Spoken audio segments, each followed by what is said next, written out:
আসসালামু আলাইকুম। ভিডিওটি সর্বোচ্চ শেয়ার করবেন। একজন রেমিটেন্স যোদ্ধার জন্য সর্বোচ্চ শেয়ার চাই এই ভিডিওটি। তো একজন রেমিটেন্স যোদ্ধা খুবই অসুস্থ আমার আলম দাদা। এর আগে অনেক ভিডিও তার দিয়েছি। তো তিনি মালয়েশিয়ায় পেনাংয়ে আছে। আপনার কাজ করতে করতে দোতলাতে পড়ে যাওয়ার পরে হাত এবং পা ভেঙে গেল। তারপরে ওখানে চিকিৎসা করেছে। চিকিৎসা লাস্ট পর্যায়ে ওখানে সেভাবে চিকিৎসা ভালো চিকিৎসা না হওয়ার কারণে আপনার বাংলাদেশে আসছিল। অনেক টাকা খরচ করে বাংলাদেশ থেকে চিকিৎসা করে ভিসা এক মাস থাকাকালীন আবার চলে গেছে। তো যাওয়ার পরে তিনি ওখান 14 দিন যাওয়ার পরে আপনার স্ট্রোক করেছিল। তো ওখানে কিছু মানুষ ছিল আমাদের এলাকার মানুষ, তারা দেখাশুনো করেছে, হসপিটালে আছে, চিকিৎসা চলছে। কিন্তু সে অনেক অসুস্থ, তার আর চলার মতন সেই পরিস্থিতি নেই। তো খুবই করুণ অবস্থা, সে বাড়ি আসবে তার সেই টাকা নেই। তো আপনাদের কাছে বিশেষভাবে অনুরোধ, এটা আপনাদের কাছে অনুরোধ থাকবে, এর হোয়াটসঅ্যাপ নাম্বার আমি দিয়ে দেবো স্ক্রিনে। আপনারা যে যা পারেন অল্প করে সামান্য পরিমাণ সাহায্য সহযোগিতা করবেন, যাতে ও মালয়েশিয়া থেকে বাড়ি আসতে পারে। আপনাদের কাছে এটা দাবি।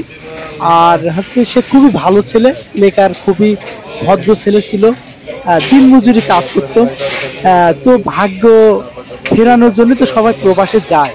আর প্রবাসীদের যত কষ্ট একমাত্র যারা প্রবাসে আছে তারা ছাড়া আর কেউ জানে না।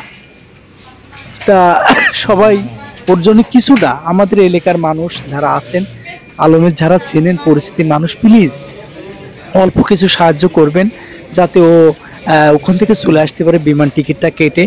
আর চিকিৎসা তো ব্যয়বহুল খরচ, সেভাবে টাকা নাই। আপনাদের কাছে অনুরোধ থাকবে, আর ভিডিওটি অবশ্যই শেয়ার করে দেবেন। আপনি আরেকজন যদি মানে সাহায্য সহযোগিতা করতে না পারি, তা আমাদের সমাজে এমনও মানুষ আছে, হাজারো মানুষ আছে, টাকা দেওয়ার অনেক মানুষ আছে। তো আলমের জন্য আপনাদের কাছে অনুরোধ থাকবে, দাবি থাকবে, রিকোয়েস্ট থাকবে, প্লিজ আপনার যে যা পারেন আলম দাদার জন্য, আলম ভাইয়ার জন্য একটু সাহায্য সহযোগিতা করবেন। কারণ ভাগ্য না থাকলে হয় না। আর অসুস্থ তো আল্লাহর মানে নিয়ামতই বলবো, কারণ আল্লাহ তো অনেক রকম কিছু দিয়ে পরীক্ষা করে আমাদের। তো ওর যেটা হয়েছে এটা আল্লাহর ভাগ্যের উপরে ছাড়তে হবে। আর চিকিৎসার জন্য সেভাবে খরচ নেই ওর। তো আমার কাছে একটা ভিডিও রিকোয়েস্ট পাঠাইছে, অডিও কল, আমি এটাও শোনাবো আপনাদেরকে। খুব অনুরোধ করেছে এবং আমার আইডি থেকে এর আগেও আলমের ছবি আমি দিয়েছি, দেখাইছি তার কি অবস্থা, এখনো বেডে আছে, হসপিটালে আছে। তো একটু অনুরোধ থাকবে, আপনারা যে যা পারেন একটু সাহায্য সহযোগিতা করার চেষ্টা করবেন। একজন রেমিটেন্স যোদ্ধা কতটা পরিশ্রম করে, কতটা কষ্ট করে আমি ছিলাম, আমি জানি। এবং প্রত্যেক রেমিটেন্স যোদ্ধার সাথে আমি কথা বলেছি, তাদের সাথে মিশেছি, আমি কানেকশনে কাজ করতাম। তো কষ্ট, অনেক কষ্ট। আর প্রবাসীরা তাদের মন কত উদার, মানে যারা ছিল তারা স্যার জানে না। আর প্রবাসীরা, প্রত্যেক প্রবাসীরা পরিবারের কাছ থেকে একটু ভালো ব্যবহার চায়।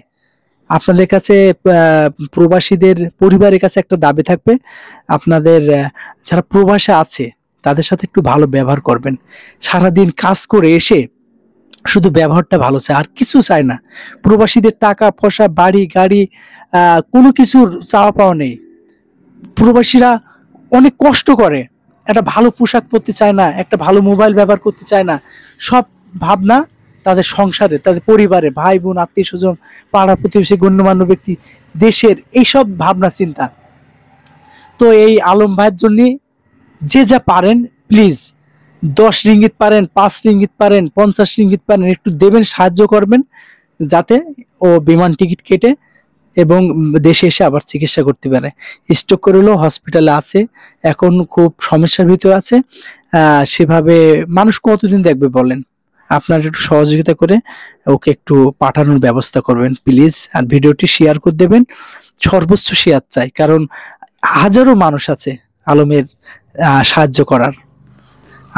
আপনি সবাই মিলে অল্প অল্প করে একটু যে দেওয়ার চেষ্টা করি। সবাই ভালো থাকবেন। আর কথায় ভুল হলে অবশ্যই ক্ষমার দৃষ্টি চোখে দেখবেন, কারণ মানুষ মাত্রাই ভুল হয়। আর আমি তো গ্রামেরই ছেলে, তো সবাই ভালো থাকবেন, সুস্থ থাকবেন। ভিডিও পরবর্তীতে আমি জানাবো ওর কি অবস্থা।